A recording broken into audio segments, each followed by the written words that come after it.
आज मैं गांव की रहस्यमय बातों पर चर्चा करने वाला हूं। मैं अपने दादाजी के गांव चांदवारा गया था। गर्मियों की छुट्टियां थी और शहर की चकाचौंध से दूर गांव की शांति मुझे बहुत लुभाती थी। पर चांदवारा सिर्फ शांति के लिए ही नहीं बल्कि एक रहस्यमय कुएं के लिए भी जाना जाता था। गांव वाले का कहना था कि गांव के बाहर पीपल के पेड़ के पास एक पुराने कुआं है जिसे श्रापित माना जाता है। कई लोगों ने वहां अजीब आवाज़ें सुनी थी, पानी की लहरें नहीं बल्कि किसी के रोने की भी चीख। उस कुएं के पास बिल्कुल पास मत जाना, दादी ने पहली रात ही मुझे चेतावनी दी थी। मैंने पूछा क्यों, वहाँ क्या है? दादी बोली, वो कुआं अपनी पानी नहीं उगलता, वो अब साया उगलता है। मैं बचपन से ही जिज्ञासु था। जितना मुझे किसी चीज़ से डराया जाता था उतना ही मेरा मन वहां जाने का करता था। अगली सुबह अपने दोस्तों राकेश और बंटी के साथ बाहर खेलने गया। खेलते खेलते हम गांव की सीमा तक पहुंच गए। वहां एक पुराना रास्ता था, टूटी ईंटों से भरा, घास उगी हुई थी और सुनसान रास्ता था। बंटी बोला, उधर मत चलना जय, उधर ही वो कुआं है। मैंने मुस्कुरा कर कहा, तुम दोनों कितना डरपोक हो, सिर्फ एक ही तो कुआं है। राकेश ने कहा, नहीं वो कुआं नहीं, कब्रगाह है। जिसने भी उसमें झांका है वो कभी ठीक नहीं हो पा रहा है। रात के समय जब सब सो चुके थे मैं चुपचाप बाहर निकला। चांदनी रात थी पर चारों तरफ घना सन्नाटा था। हवा में हल्की सी सिलन और बासीपन था। मैंने अपनी जेब में एक छोटा टॉर्च और पेंट की कमर में ताबीज बांधकर पीपल के पेड़ की ओर रुक गया। जैसे ही मैंने वहां पहुंचा मेरे पैरों के नीचे की ज़मीन ठंडी हो गई। सामने वही कुआं था, बेहद पुराना, कई से भरा हुआ, और उसके आसपास चूहे और छिपकलियां दौड़ती हुई थी। मैंने झांक कर देखा, अंदर पानी नहीं था बल्कि सिर्फ अंधेरा, और तभी किसी और की सांसें मेरी गर्दन पर महसूस हुई। मैंने पलटकर देखा, कोई नहीं। पर जब मेरी निगाहें फिर कुएं की ओर गई तो मुझे कुएं में एक लड़की की आंखें दिखी, सिर्फ आंखें, और वो मुझे घूर रही थी। उस रात के बाद सब कुछ बदल गया। मैं बुखार में तपने लगा पर डॉक्टर ने कहा कि सब नॉर्मल है।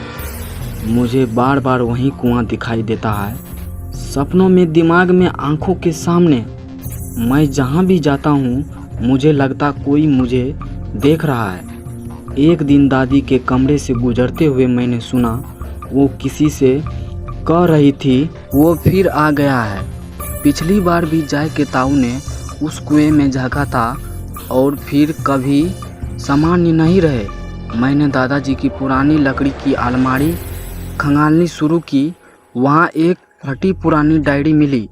उस पर लिखा था लक्ष्मी देवी 1992। उसमें दर्ज था, मैंने अपनी बेटी को कुएं में मरते देखा। गांव वाले ने उसे डायन कहकर बांध दिया और कुएं में फेंक दिया। वो मरते समय भी कह रही थी, मैं निर्दोष हूँ, मुझे न्याय चाहिए। पढ़कर मेरी रूह कांप गई। क्या वो आंखें उसी लक्ष्मी देवी की थी? मैंने तय किया कि मैं उस आत्मा से बात करूंगा। रात को फिर मैं उसी जगह गया। इस बार मेरे साथ ताम्रपत्र, अगरबत्ती और एक दिया सलाई थी। मैंने कुएं के पास दिया जलाया और कहा, अगर तू सच में है और तेरे साथ अन्याय हुआ है तो मेरे सामने आ। कुछ पल शांति रही और फिर हवा तेज बहने लगी। धीरे धीरे कुएं से एक धुंधली आकृति बाहर निकली। वो लड़की थी, अधजली, बाल बिखरे हुए पर आंखों में आंसू थे। क्या तू मुझे न्याय दिलाएगा? उसने पूछा। मैंने सिर हिलाया। अगले दिन मैं गांव के बुजुर्ग रामदयाल बाबा के पास गया। उन्हें सब पता था। उन्होंने कहा लक्ष्मी निर्दोष थी। गांव के जिम्मेदार ने उसके साथ जोर जबरदस्ती करनी चाहिए थी और जब उसने मना किया तो उसे चुड़ैल कहकर कुएं में डलवा दिया गया। आज तक गांव उस पाप की सजा भुगत रहा है। मैंने लक्ष्मी की आत्मा के लिए एक पूजा रखवाई। जिम्मेदार की हवेली के पीछे अब भी उसकी एक पुरानी तस्वीर थी। पूजा के दिन में बंटी और राकेश पीपल के पेड़ के पास पहुँचे। वहाँ भीड़ इकट्ठी थी। बाबा ने मंत्र पढ़े, दिए जलाए और कहा, आज अगर ये आत्मा शांत हो गई तो सबका भय खत्म हो जाएगा। पूजा के अंतिम क्षणों में हवा इतनी तेज चली कि पेड़ की शाखाएं टूटने लगी। सब लोग डर गए। फिर अचानक सब शांत हो गया। कुएं के एक सफ़ेद रोशनी निकली और आकाश की ओर चल गई। कुछ दिन बाद शहर में वापस लौट आया, पर जाने के बाद एक रात पहले मैंने सपना देखा। लक्ष्मी देवी आई, मुस्कुराई और बोली, तूने मुझे मुक्ति दी, पर क्या हर आत्मा को मुक्ति मिलती है? मैंने कहा, क्या मतलब? उन्होंने बस मुस्कुराकर कहा, अब दूसरे का इंतजार कर रहे हैं। शहर लौटने के बाद मेरी जिंदगी धीरे धीरे सामान्य होने लगी थी, लेकिन मेरे मन में लक्ष्मी देवी की आखिरी बात गूंजती रही, अब दूसरे इंतजार कर रहे हैं। क्या मतलब था उसका? कौन दूसरे? कुछ हफ्तों बाद एक दिन मेरे फोन पर राकेश का कॉल आया। उसने घबराई हुई आवाज में कहा, जय, कुछ तो बहुत बड़ा गड़बड़ है। बंटी बीमार है और वो कुछ अजीब बकवास कर रहा है। मैंने पूछा, क्या? वो क्या कह रहा है?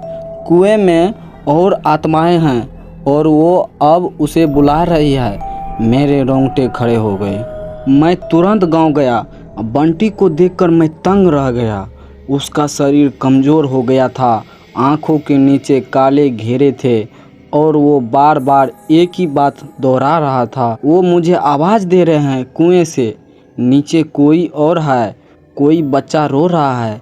मैंने उसे शांत किया, पर मन में डर बैठा गया। क्या कुएं की मुक्ति अधूरी थी? मैंने एक पुराना नक्शा खंगाला जो दादाजी के सामान में मिला था। उसमें कुएं के नीचे एक और तहखाना बना था जो कभी नहीं खोला गया। उसमें लिखा था, अंडरग्राउंड क्लियर। मैंने तय किया, अब इस रहस्य को पूरी तरह ख़त्म करना है। रात को राकेश और मैं फिर उसी कुएं पर पहुंचे। टॉर्च, रस्सी और एक कैमरा के साथ हमने कुएं में उतरने की ठानी। कुएं की दीवारों पर अब भी ताज़ा नमी थी, पर सबसे नीचे पहुंचने पर हमें एक पुराना दरवाज़ा मिला, लकड़ी का जंग लगा हुआ, लेकिन अब भी बंद था। हमने उसे धक्का देकर खोला। अंदर अंधेरा सन्नाटा था, पर तभी माँ मुझे बाहर निकलो, एक बच्चे की आवाज़ आई, बहुत धीमी लेकिन साफ। हम आगे बढ़े। दीवारों पर पुराने जंजीरों के निशान थे, जैसे किसी को बांध कर रखा गया हो, और कोने में पड़ा था एक छोटा कंकाल जो एक रस्सी से बंधा हुआ था। हम वापस आए और इस बार सीधे बाबा जी के पास पहुँचे। बाबा ने बहुत देर तक चुप रहने के बाद कहा, तुमने जो देखा वो सच है। लक्ष्मी देवी की हत्या के बाद जिम्मेदार ने उसके बच्चे को जिंदा दफना दिया था, ताकि वो कभी दुनिया को सच्चाई न बता सके। उस बच्चे की आत्मा अब भी कुएं के अंदर फंसी है और शायद उसी ने बंटी को चुना है। अब सब कुछ साफ हो चुका था, लेकिन उस बच्चे की आत्मा को शांत करने के लिए सिर्फ पूजा काफी नहीं था। बाबा बोले, बंटी अब उसकी पकड़ में है। अगर उसे छुड़ाना है तो तुम्हें खुद उस आत्मा से बात करनी होगी और उस बच्चे को बताना होगा कि उसे अब डरने की कोई ज़रूरत नहीं। अगली रात मैं फिर अकेले कुएं में उतरा। हाथ में लक्ष्मी देवी की तस्वीर थी। जैसे ही मैंने नीचे पहुंचा, तेज हवा चलने लगी और फिर वही बच्चे की आवाज़ आई, तुम भी मुझे मारने आए हो? मैंने कहा, नहीं, मैं तुम्हारी माँ की आखिरी तस्वीर लाया हूँ।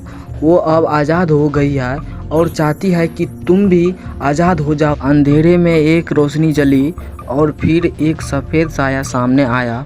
वो बच्चा था 4-5 साल का। उसने तस्वीर को देखकर रोने लगा। क्या मैं माँ के पास जा सकता हूँ? मैंने कहा, हाँ बेटा, अब तुम आज़ाद हो। वो धीरे धीरे रोशनी में बदल गया और ऊपर आसमान की ओर उड़ गया। बंटी अब ठीक हो चुका था। गांव में शांति लौट आई थी। मैंने आखिरी बार कुएं को देखा और कहा, अब शायद तुम हमेशा के लिए शांत हो जाओ। पर जाते जाते मुझे कुएं के किनारे एक नया निशान दिखा। एक और नाम बहुत हल्का सा खुदा हुआ, सावित्री। मैं चौंका। फिर कोई और कुएं के किनारे खुदा नाम सावित्री मेरे दिमाग में हथौड़ी की तरह बज रहा था। अब और कौन, मैंने खुद से पूछा। मैंने तुरंत दादाजी की डायरी, पुरानी गांव पंचायत की फाइलें और पुराने अखबार खंगालना शुरू कर दिया था। बहुत देर के बाद एक धुंधले पन्ने पर एक नाम मिला, सावित्री, गांव की पहली दाई जिसने जिम्मेदार के खिलाफ गवाही देने की कोशिश की थी और फिर अचानक लापता हो गई। गांव वालों को लगा था कि वो भाग गई, पर मुझे अब साफ समझ आ गया था वो मरी नहीं थी, उसे भी कुएं में मारकर फेंका गया था। उस रात मैंने सपना देखा, मैं कुएं के पास खड़ा हूं और एक बुजुर्ग महिला सफ़ेद साड़ी में बाल खुले हुए मेरे सामने खड़ी है। तुमने लक्ष्मी को आज़ाद किया और उसके बच्चे को भी, अब मेरी बारी है। मैंने पूछा, आपको क्या चाहिए? उन्होंने जवाब दिया, सिर्फ एक इंसाफ और सब कुछ सामने लाना। मेरे पास कुछ था जो जिम्मेदार के सारों पापों का सबूत था, वो अब भी उसी कुएं की तह में है। इस बार मैं अकेला नहीं गया, मैंने गांव के सरपंच राकेश और बाबा जी को साथ लिया। अब हम 4 लोग उस कुएं के रहस्य को हमेशा के लिए ख़त्म करने निकले। कुएं की गहराई में हम पहुँचे, उसी तहखाने में जहां बच्चा मिला था। अब की बार दीवारों को ध्यान से देखने पर एक छुपा हुआ पत्थर मिला। उसे हटाया तो एक पुराने लोहे का संदूक निकला। उसमें थे जिम्मेदार की लिखी गई चिट्ठियां, लक्ष्मी के साथ किए गए जुल्म का वर्णन, सावित्री की गवाही का दस्तावेज और एक अंतिम खत जो शायद सावित्री ने मरने से पहले लिखा था। अगली सुबह गांव में पंचायत बुलाई गई। सभी ग्रामीणों के सामने वो दस्तावेज पढ़ा गया। सब सुनकर तंग रह गए। जिस जिम्मेदार को आज तक सम्मान से याद किया जाता था, वही सबसे बड़ा अपराधी निकला। बाबा जी बोले, आज अगर सावित्री की आत्मा यहाँ होती तो गर्व करती कि उसका सच सामने आया है। मैंने उस खत को जलाया और उसकी राख कुएं में छोड़ी। उसी क्षण हवा चलने लगी, कुएं के चारों ओर सफेद धुआं, और फिर सब शांत हो गया। उस रात फिर सावित्री मेरे सपने में आई। इस बार उनके चेहरे पर शांति थी।